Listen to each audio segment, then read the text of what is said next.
nombre es Sara Martínez del Río, soy cuarta generación y formo parte de la dirección de Juan Martínez S.L. Somos una empresa familiar centenaria asturiana que nos dedicamos a la fabricación y a la comercialización de quesos y productos lácteos, principalmente destinados a los canales de food service y industria alimentaria. También tenemos algunos clientes en retail.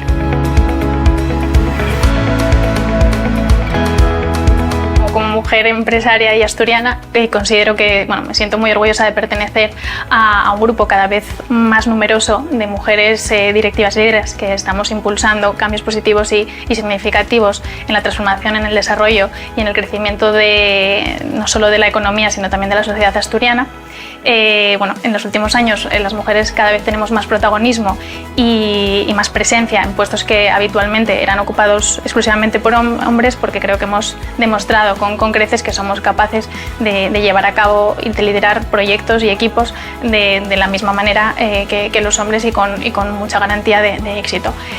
También me gustaría destacar que en nuestro caso el 65% de nuestra plantilla está conformado por mujeres y creo que es algo que nos ha ayudado a tener en los últimos años unos muy buenos resultados. En los entornos laborales diversos creo que la toma de decisiones es mucho mejor, porque en la diversidad está la riqueza, y las mujeres también tenemos la habilidad o un estilo de liderazgo más empático y humano, que yo creo que favorece que la comunicación sea más fluida, que la gente se sienta más escuchada, más valorada, y por tanto yo creo que eso redunda siempre en un mejor resultado empresarial.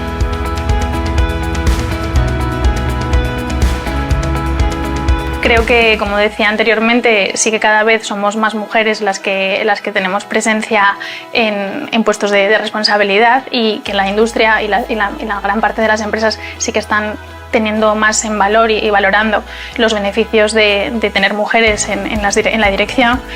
No obstante, creo que todavía hay mucho camino por hacer y que tenemos muchos retos todavía que superar, como por ejemplo el famoso techo de cristal, que hace que haya como unas barreras invisibles que dificultan que podamos acceder a altos cargos, la brecha salarial, que es una triste realidad que todavía sigue existiendo, que hay digamos que todavía a mismo nivel de responsabilidad y de rol las mujeres seguimos cobrando menos, y todavía quedan bastantes estereotipos también de género que hacen que en ciertos sectores, y creo que también en el mío, en la industria alimentaria, en ciertos canales concretos de la industria alimentaria, todavía se percibe a la mujer como quizás no suficientemente capaz de llevar a cabo roles que tradicionalmente eran ocupados por hombres.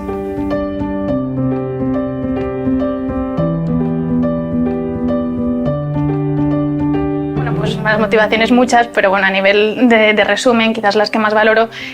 son la oportunidad de pertenecer a una red de apoyo de mujeres de diferentes sectores y actividades que con sus diferentes experiencias y puntos de vista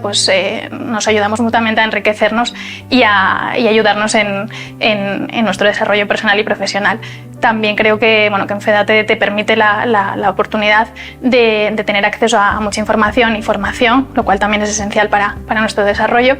y también porque creo que estoy bastante en línea o alineada con la misión de FEDA, que es hacer visible lo invisible, y también seguir luchando juntas por romper estas barreras que comentábamos anteriormente y llegar a tener como más presencia y más visibilidad en el mundo empresarial.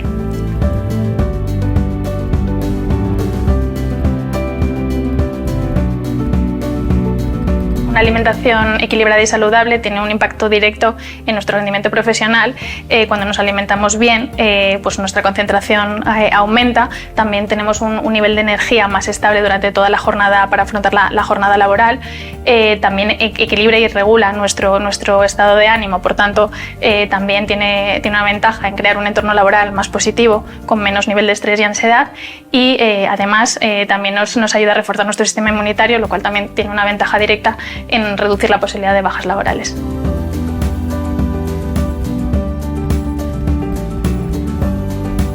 El estrés también tiene un efecto, en este caso, y un impacto totalmente negativo y directo. Y como bien dices, normalmente la gente con mucho estrés o tiende a comer de más o a comer de menos, teniendo carencias nutricionales. Las empresas podemos llevar a cabo múltiples acciones directas y reales para ayudar a que nuestros empleados se sientan mejor. Nosotros, por ejemplo, hemos ya implantado este verano las primeras charlas dedicadas a dar tips nutricionales, y no solo nutricionales, sino también a nivel de estilo de vida, porque creo que en la cultura empresarial hay que integrar el concepto de bienestar integral, que incluye preocuparnos tanto por la salud física, que incluye pues, la alimentación y el deporte, como también la salud mental que hablábamos antes. Y también pues, otra cosa que podemos hacer es para dar tiempo suficiente en las pausas para que la gente coma tranquilamente de forma consciente, y darles o proporcionarles también en esos descansos pues frutas o productos sanos que les ayuden a no tirar de estos alimentos procesados o quizás no tan saludables. Y bueno, también llevar a cabo actividades de vez en cuando pues que también estén dirigidas más pues eso, a la parte de meditación, respiración y relajación, para que seamos capaces de sentirnos mejor como personas, y que luego esto también va a redundar en un mejor resultado también para la empresa.